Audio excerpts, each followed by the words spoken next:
বন্ধুরা কেমন আছো? আশা করি সবাই খুব ভালো আছো। আমিও খুব ভালো আছি। তোমাদের সাথে এই শিলং থেকে যে গুয়াহাটি যাচ্ছি সেটাই তোমাদের সাথে শেয়ার করছি। অ্যাকচুয়ালি যাচ্ছি শিলং থেকে কলকাতা, কিন্তু এটা 2 স্টপ ফ্লাইট। ফার্স্টে আইজলে নামবো, তারপরে গুয়াহাটি, তারপরে কলকাতা। গুয়াহাটি থেকে কলকাতা ফেরার যে ফ্লাইটের ভিডিও তোমাদের সাথে আগেই বিস্তারিত শেয়ার করেছি, আর এই ভিডিওতে জাস্ট ফ্লাইটে করে যে শিলং থেকে আইজল আর তারপর আইজল থেকে গুয়াহাটি যাচ্ছি সেটাই শেয়ার করতে চলেছি। তোমাদের আশা করি ভিডিওটি খুবই ভালো লাগবে, দেখতে থাকো। দেখো কি সুন্দর বিউটি। বন্ধুরা এখন আছে শিলং এয়ারপোর্টে। এয়ারপোর্টটা ভীষণ ছোট আর খুবই সুন্দর, চারিদিকে পাহাড় দিয়ে ঘেরা।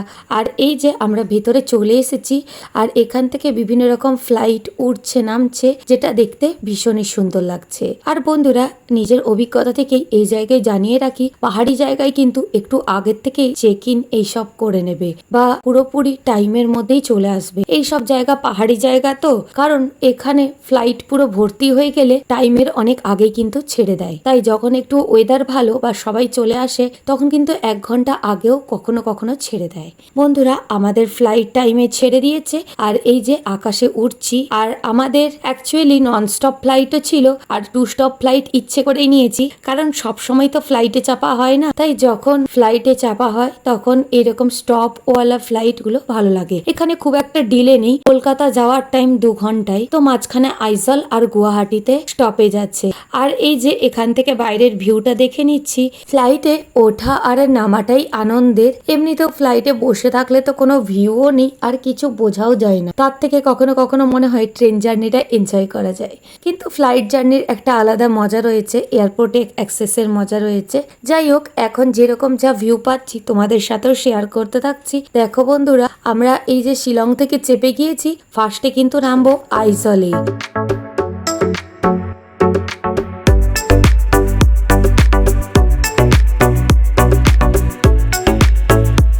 পুরো আকাশ দেখছিলাম, এরপর হালকা হালকা পাহাড়ের আভাস পাচ্ছি। এমনিতেও শিলং থেকে আইজল খুব একটা দূরত্ব না, আর এটা জাস্ট ফ্লাইটে 40 মিনিটই সময় লাগে। আর অ্যানাউন্স করে দিল যে এখনই আমরা আইজলে ল্যান্ড করব। সেই জন্য বন্ধুরা দেখো খুবই হালকা পাহাড়ের মতো বোঝা যাচ্ছে। আরো যত নামবো তত দেখো আরো ভিউটা গাঢ় হচ্ছে, সুন্দর হচ্ছে, ক্লিয়ারলি বোঝা যাচ্ছে পাহাড়ের ভিউ। আর এমনিতেও এই ফ্লাইটের কিছু কিছু উইন্ডো অতটা ক্লিয়ার মাঝে মধ্যে বোঝা যায় না, তাও চেষ্টা করছি ঠিকঠাক করে ক্লিক করার জন্য। দেখো বন্ধুরা, এই যে সুন্দর পাহাড়, এই জায়গাটাই কিন্তু হচ্ছে পুরো আইজল এয়ারপোর্টের কাছাকাছি। আইজলের এয়ারপোর্ট লেংপুই এয়ারপোর্ট নামেও পরিচিত। ভারতের মিজোরাম রাজ্যের রাজধানী হচ্ছে আইজল, আর যেটা মেন আইজলের জায়গা সেখান থেকে 32 কিলোমিটার দূরে এই বিমানবন্দরটি অবস্থিত। এই আইজল এয়ারপোর্টই প্রথম এয়ারপোর্ট যা সম্পূর্ণভাবে রাজ্য সরকার দ্বারা নির্মিত হয়। গুয়াহাটি এবং কলকাতার সাথে সংযোগ স্থাপনের জন্য এই বিমানবন্দর থেকে অনেকগুলি ফ্লাইট রয়েছে। প্রতিদিনই রয়েছে গুয়াহাটি কলকাতার সাথে এই আইজল এয়ারপোর্টের ফ্লাইট। ইম্ফলেরও উইকলি 3টে ফ্লাইট এখান থেকে যায় এই আইজল থেকে। বন্ধুরা আমি নিজেও কোনোদিন মিজোরাম ঘুরতে আসিনি, কিন্তু এই মিজোরামের রাজধানী আইজলের জায়গা যে এত সুন্দর পাহাড় দিয়ে ঘেরা, আর এই যে একটু ফ্লাইটের ভিউ পাচ্ছি দেখে ভীষণ আনন্দ লাগছে। কোনোদিন ইচ্ছে রইল এই জায়গায় আসতে পারলে অবশ্যই একবার এসে ঘুরে যাব।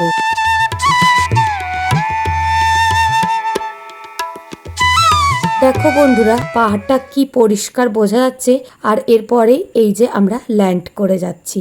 অপূর্ব ভালো লাগলো ভিউটা, তাই তোমাদের সাথেও শেয়ার করে দিলাম। বন্ধুরা যদি এই ভিউটা তোমাদের ভালো লেগেছে তাহলে অবশ্যই একটি লাইক করে দিও, আর নতুন বন্ধুদের সাথেও শেয়ার করে দেখার সুযোগ করে দিও। আর নতুন বন্ধু তোমরা কেউ এসে থাকলে তাহলে অবশ্যই সাবস্ক্রাইব করে বেল বাটনটি প্রেস করে থাকো। এইরকম নিত্য নতুন প্রচুর জায়গার ভিডিও আসতে থাকছে। আর এই যে দেখো বন্ধুরা রানওয়ে প্রায় ছুতে গেল, এই যে রানওয়ে ছুঁয়ে গেল, এই সময়টাই সত্যি খুব ভালো লাগে।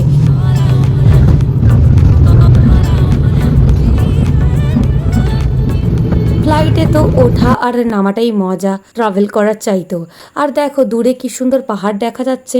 এই পুরো আইজলটাই খুব সুন্দর, একদম পাহাড়ে ঘেরা। বন্ধুরা এই আইজল এয়ারপোর্ট আর 5টা এয়ারপোর্টের থেকে অনেকখানি আলাদা, কারণ এখানে অনেকগুলি পাহাড় দিয়ে ঘেরা, এছাড়াও অনেক নিম্নমুখী পাহাড়ি জলপ্রবাহ রয়েছে। সেই জন্য যখন এখানে ফ্লাইটকে ল্যান্ডিং করানো হয় খুব সাবধানের সাথে করাতে হয়। এখানে 2.5 কিলোমিটার দীর্ঘ রানওয়ে রয়েছে, আর অন্যান্য রানওয়ের থেকে এই রানওয়ে অনেকখানি অনেকখানি আলাদা। খুবই সাবধানে এখানে বিমানকে অবতরণ করাতে হয়, যেটা বললাম। এখানে ফ্লাইট ল্যান্ডিং খুবই কঠিন ব্যাপার, সেই জন্য এখানে কম দৃশ্যমান অবস্থাতেও যাতে বিমানগুলিকে নিরাপদে বিমানবন্দরে অবতরণ করানো হয়, সেই জন্য এখানে স্পেশাল সিস্টেমও ব্যবস্থা আছে, যেটাকে বলা হয় CAT-E ইনস্ট্রুমেন্ট ল্যান্ডিং সিস্টেম। সেই জন্য এটা আর 5টা এয়ারপোর্টের থেকে আলাদা। আর এই পাহাড়ের মাঝখানে এত সুন্দরভাবে ল্যান্ডিং করে খুব ভালো লাগলো। ভালোই হয়েছে আমরা স্টপেজ যুক্ত ফ্লাইটটাকে বুক করেছিলাম। আবার আকাশে উড়ে যাচ্ছি, এই যে মাঝ আকাশে। এখন আবার সোজা চলে যাচ্ছি গুয়াহাটির পথে। আর একটু পরে ল্যান্ডিং করব গুয়াহাটিতে। একটা সময় যখন প্রচুরই ফ্লাইটে যেতাম, তখন মনে হতো কত তাড়াতাড়ি নামবো, তাই ননস্টপ ফ্লাইট ছাড়া ভাবতেই পারতাম না। কিন্তু কোনো কাজের জন্য গেলে সেটা মনে হয়। কিন্তু যখন কোথাও ঘুরতে যাওয়া হয়, তখন মনে হয় একটু থেমে রয়ে শোয়ে ঘুরতে ঘুরতে জায়গাগুলোকে এক্সপ্লোর করতে করতে তারপরে নিজের জায়গায় ল্যান্ডিং করি।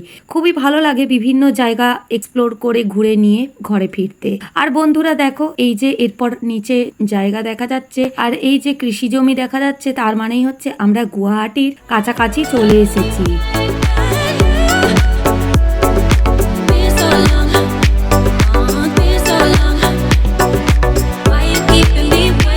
এবারে ল্যান্ড করে যাব গুয়াহাটিতে। গুয়াহাটি বিমানবন্দর মূলত লোকপ্রিয় গোপীনাথ বরদলৈ আন্তর্জাতিক বিমানবন্দর নামে পরিচিত। এটি একটি ইন্টারন্যাশনাল এয়ারপোর্ট। বিভিন্ন দেশ বিদেশ থেকে প্রচুর ফ্লাইট ওঠানামা করে। বিমানবন্দরটি ভারতের স্বাধীনতা সংগ্রামী এবং প্রথম মুখ্যমন্ত্রী গোপীনাথ বরদলৈয়ের নামে নামকরণ করা হয়েছে। গুয়াহাটি শহর থেকে 28 কিলোমিটার দূরে এবং আসামের দিসপুর থেকে 26 কিলোমিটার দূরে এই এয়ারপোর্ট অবস্থিত। খুবই সুন্দর এই এয়ারপোর্ট। আর এখানেও কিন্তু আমরা নামবো না, ফ্লাইটেই বসে থাকবো। এবার আবার একটুক্ষণ থেকে এখানে কিছু ফ্লাইটের যাত্রী নামিয়ে আর উঠিয়ে কিছু জন, তারপর সোজা চলে যাবে এই ফ্লাইট কলকাতার পথে। গুয়াহাটি থেকে কলকাতার তোমাদেরকে তো আগেই আমি এক্সপিরিয়েন্স শেয়ার করেছি। যদি না দেখে থাকো ডেসক্রিপশন বক্সে লিংক দিয়ে দেবো, দেখে নিও। আর আইজল থেকেও অনেকে উঠেছিলেন আর এখানে ওরকম অনেক যাত্রী রয়েছেন এখানকার লোকাল। এই যে এরপর আমরা এখানে ল্যান্ড করে যাচ্ছি।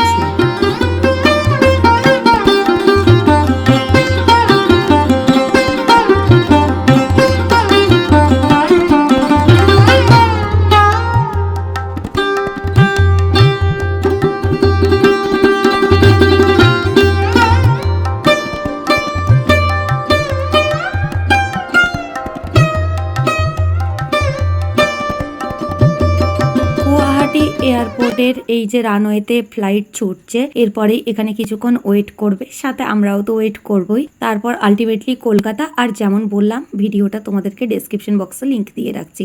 আর এই জায়গাও দেখো, এই গুয়াহাটি প্রচুর পাহাড় চারিদিকে দেখা যাচ্ছে, খুব ভালো লাগছে। আর এইখানে রানওয়েটাও তো অনেক বড়। আর এমনিতেও এটা ইন্টারন্যাশনাল এয়ারপোর্ট। নর্থ ইস্ট ইন্ডিয়ার মধ্যে এই গুয়াহাটি শহরের বিমানবন্দরই কিন্তু প্রথম ইন্টারন্যাশনাল এয়ারপোর্ট। আর দেখে নাও পুরো রানওয়েটাই কি সুন্দর লাগছে। আর এগুলোই ফ্লাইটের মজা। এই রানওয়েতে যখন দৌড়ই, এই ফিলটা সব থেকে ভালো লাগে।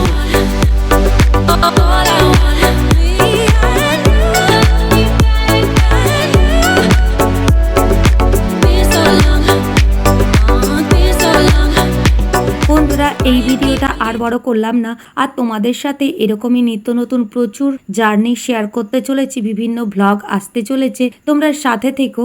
তোমাদের সাথে আবার খুব তাড়াতাড়ি দেখা হচ্ছে। সবাই খুব ভালো থেকো, খুব হ্যাপি থেকো, হ্যাপিনেস ছড়াতে থাকো। আবার দেখা হচ্ছে তোমাদের সাথে খুব তাড়াতাড়ি অন্য কোনো জায়গায়। এখন প্রায় ব্লগ আসছে, যুক্ত থাকো, ভিডিওস দেখতে থাকো।